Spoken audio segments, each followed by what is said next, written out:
ಆತ್ಮೀಯರೇ ನಮಸ್ಕಾರ, ಹೇಗಿದ್ದೀರಿ? ನೋಡಿ, ಸಾದಿಕ್ ಪೈಲ್ವಾನ್ ಹೀಗೆ ಕಾಂಗ್ರೆಸ್ ಬಾವುಟದ ಧ್ವಜವನ್ನು ಶಾಲನ್ನ ಮೈಮೇಲೆ ಹಾಕೊಂಡು ಡಿ ಕೆ ಶಿವಕುಮಾರ್ ಅವರಿಗೆ ಶೇಕ್ ಹ್ಯಾಂಡ್ ಕೊಟ್ಟು ಪಾರ್ಟಿಗೆ ಎಂಟ್ರಿ ಕೊಟ್ಟಾಯಿತು, ಕೈ ಮುಗ್ದಾಯಿತು. ಆದರೆ ಇವರು ಎಂಟ್ರಿ ಕೊಡಲಿಕ್ಕೆ ಕಾರಣ ಆದಂಥ ಷರತ್ತುಗಳು ಯಾವುದು, ಕಂಡೀಷನ್ಸ್ ಏನು? ಮೂರು ಷರತ್ತು ನೋಡಿ, ಹೆಂಗೆ ಕೈ ಮುಕ್ಕೊಂಡು ಕೂತಿದ್ದಾರೆ ಸಿದ್ದರಾಮಯ್ಯನವ್ರ ಎದುರುಗಡೆ. ಮೂರು ಷರತ್ತು ತೋಳ ಹಳ್ಳಕ್ಕೆ ಬಿತ್ತು. ಪ್ರೆಸ್ ಮೀಟ್ ಮಾಡು ಆಯಿತು. ಏನು ಹೇಳಿದ್ರು ಗೊತ್ತಾ? ಪೈಲ್ವಾನ್ ಹೇಳಿದ್ದೇನೋ, ಸಿದ್ದರಾಮಯ್ಯನವರು ಹೇಳಿದ್ದೇನೋ, ಡಿ ಕೆ ಶಿವಕುಮಾರ್ ಹೇಳಿದ್ದೇನೋ. ಡಿ ಕೆ ಶಿವಕುಮಾರ್ ಯಾಕೆ ಮಧ್ಯದಲ್ಲೇ ಪ್ರೆಸ್ ಮೀಟ್ನ ಕಟ್ ಮಾಡಿಸಿದ್ರು? ಸಿದ್ದರಾಮಯ್ಯನವರಿಗೆ ಯಾವುದೇ ಪ್ರಶ್ನೆ ಕೇಳಲಿಕ್ಕೆ ಬಿಡಲಿಲ್ಲ. ಯಾಕೆ? ಮೊದಲು ಪೈಲ್ವಾನ್ ಹೋಗಿ ಸಿದ್ದರಾಮಯ್ಯನವ್ರನ್ನ ಈ ರೀತಿ ಮೀಟಾಗಿ ಅಕ್ಕಪಕ್ಕ ಕೂತ್ಕೊಂಡು ಮಾತನಾಡಿದ್ದೇನೋ, ನೇರವಾಗಿ ಸಿದ್ದರಾಮಯ್ಯವ್ರ ಬಳಿ ಬಂದಿದ್ದ್ಯಾಕೆ? ತೆರೆಯ ಹಿಂದೆ ನಡೆದಿದ್ದೇನೋ? ಎಲ್ಲ ವಿವರಗಳನ್ನ ಕೊಡೋ ಸಲುವಾಗಿ ನಾನು ಬಂದಿದ್ದೇನೆ. ಆತ್ಮೀಯರೇ, ವಾರ್ತೆ ವಿಶೇಷ ಕಾರ್ಯಕ್ರಮಕ್ಕೆ ಸ್ವಾಗತ. ನಾನು ವೀರೇಂದ್ರ ಉಪ್ಪುಂದ. ನಾನು ಮೊದಲನೇದಾಗಿ ಅವರು ಹಾಕಿರುವಂಥ 3 ಕಂಡೀಷನ್, 3 ಷರತ್ತು ಯಾವುದು ಅನ್ನೋದನ್ನು ಹೇಳ್ತೀನಿ. ಸುಮ್ಮನೆ ಶೇಕ್ ಹ್ಯಾಂಡ್ ಆಗಿರೋದಲ್ಲ. ಸಲೀಂ ಅವರು, ರಿಜ್ವಾನ್ ಅರ್ಷದ್ ಹೋಗಿ ಏನು ಮ್ಯಾಜಿಕ್ ಮಾಡಲಿಲ್ಲ. ಅವರು ರಾತ್ರಿ ಮ್ಯಾಜಿಕ್ ಆಗಿಲ್ಲ. ಹಂಗೆ ಮ್ಯಾಜಿಕ್ ಆಗೋದಿದ್ದರೆ ನೆನ್ನೆ ನಾಮಪತ್ರ ವಾಪಸ್ ತೆಗೆಸ್ತಾ ಇದ್ರು. ಆದರೆ ಆಗಿದ್ದೇ ಬೇರೆ. ಪೈಲ್ವಾನ್ ಅವರು ನೇರವಾಗಿ ಸಾದಿಕ್ ಪೈಲ್ವಾನ್ ಡೈರೆಕ್ಟ್ 3 ಕಂಡೀಷನ್ಸ್ ಹಾಕಿದ್ರು. ಅದಕ್ಕೆ ಹಿಂದೆ ಮುಂದೆ ನೋಡ್ತಾ ಇದ್ದಿದ್ದು ಎಲ್ಲರೂ ಕೂಡ. ನಿಮಗೆ ಗೊತ್ತಿರಲಿ, ಒಟ್ಟು ದಾವಣಗೆರೆಯಲ್ಲಿ 14 ಜನ ಇದ್ದರು. ಇವರು ಸೇರಿದ ಹಾಗೆ, ಸಾದಿಕ್ ಪೈಲ್ವಾನ್ ಅವರು ಸೇರಿದ ಹಾಗೆ ಒಟ್ಟು 14 ಮಂದಿ ಇದ್ದರು. ನಿನ್ನೆ ಒಟ್ಟು ನಾಮಪತ್ರ ವಾಪಸ್ ತಗೊಂಡವರು 12 ಮಂದಿ. ಈಗ ಕಾಂಗ್ರೆಸ್ಗೆ ವಾಪಸ್ ಮರಳಿದವರು ಸಾದಿಕ್ ಪೈಲ್ವಾನ್. ಡಿ ಕೆ ಶಿವಕುಮಾರ್ ಅವರು ಹೇಳಿದ್ರು, ಇಲ್ಲ ಯಾವ ಕಂಡೀಷನ್ಸು ಇಲ್ಲ, ಯಾವ ಷರತ್ತೂ ಇಲ್ಲ, ಕಾಂಗ್ರೆಸ್ ಪಕ್ಷವನ್ನು ಗೆಲ್ಲಿಸಬೇಕು ಅನ್ನೋದು ಒಂದೇ ಷರತ್ತು, ಅದೊಂದೇ ಕಂಡೀಷನ್ ಮೇಲೆ ಸಾದಿಕ್ ಪೈಲ್ವಾನ್ ಬಂದಿದ್ದಾರೆ ಅಂತ ಹೇಳಿದ್ರು. ಆಗ ಸಾದಿಕ್ ಪೈಲ್ವಾನ್ ಅವರು ಸುಮ್ಮನೆ ಬಾಯಿ ಮುಚ್ಕೊಂಡು ಪಕ್ಕದಲ್ಲಿ ನಿಂತ್ಕೊಂಡಿದ್ರು. ಅವ್ರು ಹೇಳಿದ್ರೆ ಈ ಮಾತನ್ನು, ಅವರು ಷರತ್ತು ಇದೆ ಅಂತ ಹೇಳಿದ್ದಾರೆ. ಈಗಾಗಲೇ ಡಿ ಕೆ ಶಿವಕುಮಾರ್ ಅವರ ಪಕ್ಕ ನಿಂತಾಗ ಸೈಲೆಂಟಾಗಿ ನಿಂತಿರ್ಬೋದು, ಇವ್ರು ಏನೇನು ಹೇಳ್ತಿದ್ದಾರೋ ಕೇಳಿಸ್ಕೊಂಡು ಸುಮ್ಮನೆ ನಿಂತಿದ್ರು. ಆದರೆ ಅವರು ವೈಯಕ್ತಿಕವಾಗಿ ಮಾಧ್ಯಮದವರ ಜೊತೆ ಮಾತನಾಡುವಾಗ ನನ್ನ ಷರತ್ತುಗಳಿವೆ ಅಂತ ಸ್ಪಷ್ಟವಾಗಿ ಹೇಳಿದರು. ಹಾಗಾದರೆ ಆ ಷರತ್ತುಗಳು ಯಾವ್ಯಾವುದು ನೋಡಿ? ಸಿದ್ದರಾಮಯ್ಯನವ್ರು ಹೇಳ್ತಾ ಇದ್ರು, ಅಯ್ಯೋ ಸಾದಿಕ್ ಪೈಲ್ವಾನ್ ನನಗೆ ಈಗಲ್ಲ, ಈಗ 30-40 ವರ್ಷದ ಹಿಂದಿನಿಂದ ಗೊತ್ತು.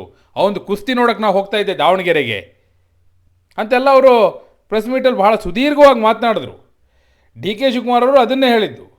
ಆದರೆ ಅಸಲಿ ಕತೆ ಏನಪ್ಪ ಅಂದರೆ, ಬರೀ ಕುಸ್ತಿ ನೋಡೋಕೆ ಬರ್ತಿದ್ರು ಅಂತಲೇ ವಾಪಸ್ ತಗೊಂಡಿದ್ದಲ್ಲ, ಇವರಿಗೆ ವಾಪಸ್ ಪಾರ್ಟಿಗೆ ಬಂದಿದ್ದಲ್ಲ. ನಾಮಪತ್ರ ವಾಪಸ್ ತಗೊಳಕ್ಕಾಗಲ್ಲ ಬಿಡಿ, ನೆನ್ನೆಗೆ ಲಾಸ್ಟ್ ಡೇಟ್ ಆಗೋಯ್ತು. ಈಗೇನೆಂದರೆ, ನಾನು ಚುನಾವಣಾ ಕಣದಿಂದ ಹಿಂದೆ ಸರಿದಿದ್ದೇನೆ ಅಂತೇಳಿ ಪ್ರೆಸ್ ಮೀಟಲ್ಲಿ ಹೇಳಿದ್ದಾರೆ. ಇನ್ ಫ್ಯಾಕ್ಟ್ ಸಲೀಂ ಅಹಮದ್ ಹಾಗೂ ರಿಜ್ವಾನ್ ಅರ್ಷದ್ ಅವರು ಹೋದಾಗ ಪೈಲ್ವಾನ್ ಅವ್ರು ಹೇಳಿದ್ದೇನಪ್ಪ ಅಂದರೆ, ನಾನು ಒಪ್ಕೊಂಡ್ರೂ ಕೂಡ ನನ್ನ ಸಮುದಾಯದ ಯಾವ ನಾಯಕರು ಒಪ್ಪೋದಿಲ್ಲ, ಅವ್ರನ್ನ ಒಪ್ಪಿಸ್ಲಿಕ್ಕೆ ಸಾಧ್ಯ ಇಲ್ಲ ಅಂತ. ಅದೇ ಕಾರಣಕ್ಕಾಗಿ ಜಮೀರ್ ಅಹಮದ್ ಖಾನ್ ಹೋಗಲಿಲ್ಲ. ಜಮೀರ್ ಅಹಮದ್ ಖಾನ್ ಎದ್ದು ಸೀದಾ ಕೇರಳಕ್ಕೆ ಹೋದರು. ಅವರು ನಾನು ಈ ವಿಷಯಕ್ಕೆ ತಲೆ ಹಾಕಲ್ಲ, ನಾನೇನಾದರೂ ಈ ವಿಷಯಕ್ಕೆ ತಲೆ ಹಾಕಿದ್ರೆ ಮುಸಲ್ಮಾನರ ವಿರೋಧ ಕಟ್ಕೋಬೇಕಾಗತ್ತೆ. ನಾನು ಮುಸಲ್ಮಾನ್ ಸಮುದಾಯದ ನಾಯಕನಾಗಿ ಈಗೇನಾದರೂ ನಾನು ಹೋಗಿ ಅವ್ರನ್ನ ಮನವೊಲಿಸ್ಲಿಕ್ಕೆ ಹೋದರೆ, ಅವತ್ತು ಬಂದು ನೀವೇ ಹೇಳಿದ್ರಿ ನಾಮಪತ್ರ ಸಲ್ಲಿಕೆ ಮಾಡಿ ಅಂತ, ಈಗ ನೀವೇ ವಾಪಸ್ ತಗೊಳ್ಳಿ ಅಂತೀರಾ ಅಂತೇಳಿ ನನ್ನ ಮೈ ಮೇಲೆ ಬೀಳ್ತಾರೆ. ನಾನು ಆ ಸಮುದಾಯದ ನಾಯಕನಾಗಿ ಅದನ್ನು ಮಾಡ್ಲಿಕ್ಕೆ ನಾನು ರೆಡಿ ಇಲ್ಲ ಅಂತೇಳಿ ಅವ್ರು ಕೇರಳಕ್ಕೆ ಎದ್ದೋದ್ರು. ಆಗ ರಿಜ್ವಾನ್ ಅರ್ಷದ್ ಹಾಗೂ ಸಲೀಂ ಅಹಮದ್ ಅವ್ರನ್ನ ಕಳಿಸಿದ್ದು. ಇನ್ಫ್ಯಾಕ್ಟ್ ಮಲ್ಲಿಕಾರ್ಜುನ್ ಅವ್ರ ಜೊತೆ ಮಾತಾಡ್ಕೊಂಡೇ ಹೋಗಿದ್ರು. ನೋಡ್ರಿ, ಡೀಲ್ ಕಂಡ್ರಿ ಇವೆಲ್ಲ. ನೇರವಾಗಿ ಹೇಳ್ತೀನಿ ಕೇಳಿ, ಇವೆಲ್ಲ ಡೀಲ್. ವಿತೌಟ್ ಡೀಲ್ ಏನೂ ಆಗ್ಲಿಕ್ಕೆ ಸಾಧ್ಯ ಇಲ್ಲ. ಇದು ಚುನಾವಣೆ, ಎಲೆಕ್ಷನ್ ಇದು, ಅದರಲ್ಲೂ ಬೈ ಎಲೆಕ್ಷನ್ನು. ಸುಮ್ಮನೆ ಯಾರು ವಾಪಸ್ ತಗೊಂಡ್ಬಿಡ್ತಾರಾ? Without any deal there is a deal. ನಾನು ಡೈರೆಕ್ಟಾಗಿ ಹೇಳ್ತಾ ಇದ್ದೀನಿ. 3 ಕಂಡೀಷನ್ಗಳಲ್ಲಿ ಇದೂ ಒಂದು. ಆಯಿತಾ? ಅದು ನಿಮಗೆ ವಿವರಗಳು ಹೇಳ್ತೀನಿ ನಾನು, ಎಷ್ಟು, ಏನು, ಎತ್ತ, ಹೇಗೆ, ಯಾವ ರೀತಿ. ಪೈಲ್ವಾನ್ ಅವ್ರು ಏನು ಹೇಳಿದ್ರು, 2028ರಲ್ಲಾದರೂ ನಮಗೆ ಅವಕಾಶ ಕೊಡಿ ಅನ್ನೋದು ಒಂದು ಕೇಳಿದ್ದಾರೆ. ಅದು ಈ ಹಿಂದೆಯೂ ಕೂಡ ಜಮೀರ್ ಅಹಮದ್ ಖಾನ್ ಅವರು ಹೇಳಿದರು. ಇನ್ನು ಫ್ಯಾಕ್ಟ್ ಸಮರ್ಥ್ ಅವರಿಗೆ ಟಿಕೆಟನ್ನು ಘೋಷಣೆ ಮಾಡುವಾಗ, ಬಿ ಫಾರ್ಮ್ ಕೊಡುವಾಗಲೂ ಅದನ್ನೇ ಹೇಳಿದರು, ನೋಡೋಣ 28ಕ್ಕೆ ಸಾಧ್ಯ ಆದರೆ ಅವಕಾಶ ಮಾಡಿಕೊಡೋಣ ಅಂಥೇಳಿ. ಪೈಲ್ವಾನ್ ಅವರು ಹಾಕಿರೋ ಕಂಡೀಷನ್ ಏನಂದರೆ, ಒಂದು ವೇಳೆ 20ಕ್ಕೆ, ನಾನು ಡೀಲನ್ನು ಬಿಟ್ಟು ಹೇಳ್ತಿರೋದಿದ್ದು, 28ಕ್ಕೆ ಮುಸಲ್ಮಾನರಿಗೆ ಅವಕಾಶ ಕೊಡೋದಾದರೆ ನನಗೇ ಕೊಡಬೇಕು ಅನ್ನೋದು ಅವ್ರ ಕಂಡೀಷನ್. ಅದು ಒಂದು ಒಪ್ಕೊಂಡಿದ್ದಾರೆ. ಆಗಲಿ ಅಪ್ಪ, ಒಂದು ವೇಳೆ ನಾವೇನಾದರೂ ಅಲ್ಪಸಂಖ್ಯಾತರಿಗೆ ಕೊಡೋದು ಅಂತಲೇ ಹೈಕಮಾಂಡ್ ತೀರ್ಮಾನ ಮಾಡಿದ್ದೆ ಆದರೆ ನೀನೇ ಕ್ಯಾಂಡಿಡೇಟ್ ಆಗ್ತೀಯಾ ಅನ್ನೋದನ್ನು ನೇರವಾಗಿ ಹೇಳಿದ್ದಾರೆ. ಅದನ್ನೇ ಸಿದ್ದರಾಮಯ್ಯವರು ಇವತ್ತು ಸುದ್ದಿಗೋಷ್ಠಿಯಲ್ಲೂ ಕೂಡ ಡಿ ಕೆ ಶಿವಕುಮಾರ್ ಅವ್ರನ್ನ ಪಕ್ಕದಲ್ಲೇ ಕೂರಿಸ್ಕೊಂಡು, ರಿಜ್ವಾನ್ ಅರ್ಷದ್ ಅವ್ರನ್ನ ಪಕ್ಕದಲ್ಲಿ ಕೂರಿಸ್ಕೊಂಡು, ಸುರ್ಜೇವಾಲಾ ಅವರ ಸಮ್ಮುಖದಲ್ಲೇ ಈ ವಿಚಾರಗಳು ಕೂಡ ಡಿಸ್ಕಸ್ ಆಗಿದೆ. ಇವನ್ ಸುರ್ಜೇವಾಲಾ ಅವರು ಒಪ್ಕೊಂಡಿದ್ದಾರೆ, 2028ರಲ್ಲಿ ದಾವಣಗೆರೆ ದಕ್ಷಿಣ ವಿಧಾನಸಭಾ ಕ್ಷೇತ್ರದಿಂದ ಮುಸಲ್ಮಾನರಿಗೆ ಟಿಕೆಟ್ ಕೊಡೋದು ಅಂತ ಆದರೆ ಅದು ಸಾದಿಕ್ ಪೈಲ್ವಾನ್ಗೆ ಕೊಡೋದು.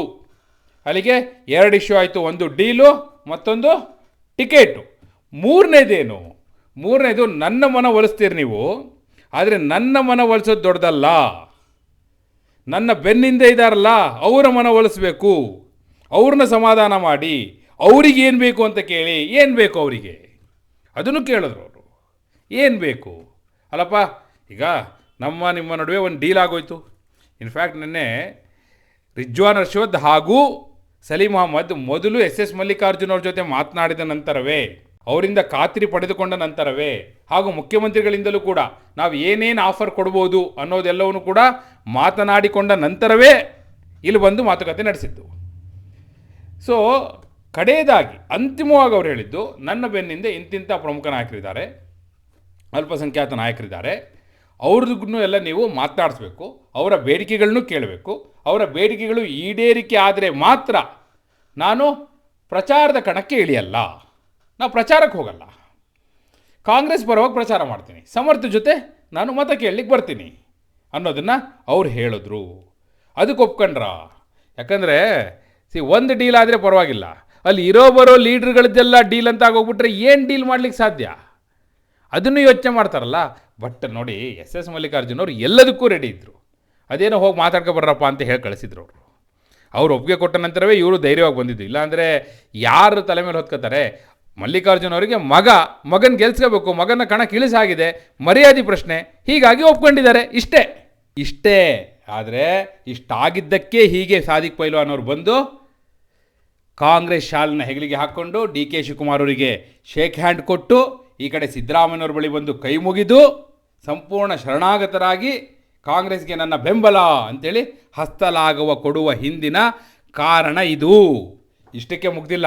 ಬೆಂಬಲಿಗರಿಗೆಲ್ಲ ಏನು ಬೇಕು ಅಂತ ಕೇಳಿದಾಗ ಅವರವರಿಗೆ ಕೇಳಿ ಅಂತ ಹೇಳಿದ್ದಾರೆ. ಅಲ್ಲಿರೋರು ಯಾರೂ ಕೂಡ ಏನೋ ಸ್ಥಾನಮಾನ, ಯಾವುದೋ ನಿಗಮ ಮಂಡಳಿ ಅಧ್ಯಕ್ಷ, ಇನ್ಯಾವುದೋ ಡೈರೆಕ್ಟ್ರ್ ಪೋಸ್ಟು, ಅದನ್ನು ಕೇಳಂತಾರಿಲ್ಲ. ಇಲ್ಲೇ ಅಕ್ಕಪಕ್ಕದಲ್ಲಿ ಇದ್ದಾರಲ್ಲ, ನೀವು ನೋಡ್ತಾ ಇದ್ದೀರಿ, ಹಲವು ಜನ ಇದ್ದಾರೆ ಇಲ್ಲೇ, ಭಾಳಷ್ಟು ಜನ ದಾವಣಗೆರೆಯಿಂದ ಬಂದಿರೋರು ಅವರೆಲ್ಲ. ಸೊ ಅವರೆಲ್ಲರಿಗೂ ಕೂಡ ಕೇಳಿ ಅದೇನು ನಾವು ಇತ್ಯರ್ಥ ಮಾಡ್ತೀವಿ ಅಂದಮೇಲೆ ಬಂದರು ಪ್ರೆಸ್ ಮೀಟಿಗೆ. ಎದೆ ಮೇಲೆ ಕೈ ಇಟ್ಕೊಂಡು ಬಂದು ಸಿದ್ದರಾಮಯ್ಯವ್ರ ಪಕ್ಕ ಕೂತ್ಕೊಂಡು, ಇಲ್ಲ ನಾನು ಸ್ಪರ್ಧಾ ಕಣದಿಂದ ರಿಟೈರ್ಡ್ ಆಗಿದ್ದೀನಿ ಅಂತ ಹೇಳಿದ್ದು. ಕೈ ಮುಗಿದು ಕಾಂಗ್ರೆಸ್ಗೆ ಮತ್ತೆ ಬೆಂಬಲವನ್ನು ಘೋಷಣೆ ಮಾಡಿದ್ದು. ಅದೇ ಕಾರಣಕ್ಕಾಗಿ ಸಿದ್ದರಾಮಯ್ಯವ್ರ ಹೆಗಲ ಮೇಲೆ ಕೈ ಹಾಕಿ, ಆಯ್ತಪ್ಪ ಅದೇನಿದೆ ಎಲ್ಲವೂ ಇತ್ಯರ್ಥ ಆಗುತ್ತೆ, ನೀನಿನ್ನು ಪ್ರಚಾರಕ್ಕೆ ಹೊರಡು ಅಂತ ಹೇಳಿದ್ರು. ಕೈ ಮುಗಿದು ಹೊರಟರು. ಇಷ್ಟು ಆಗಿರುವಂಥದ್ದು. ಇನ್ನು ಮುಂದೆ ಹೀಗೆ ಕೈ ಇಟ್ಕೊಂಡು ಸಮರ್ಥನ ಕೈ ಎತ್ಕೊಂಡು ಪ್ರಚಾರಕ್ಕೆ ಹೋಗ್ತಾರೆ. ಆದರೆ ಜನ ಒಪ್ತಾರಾ? ಏನು ಹೇಳ್ತೀರಿ? ನಿಮ್ಮ ಅಭಿಪ್ರಾಯವನ್ನು ಕಮೆಂಟ್ ಮೂಲಕ ತಿಳಿಸಿ.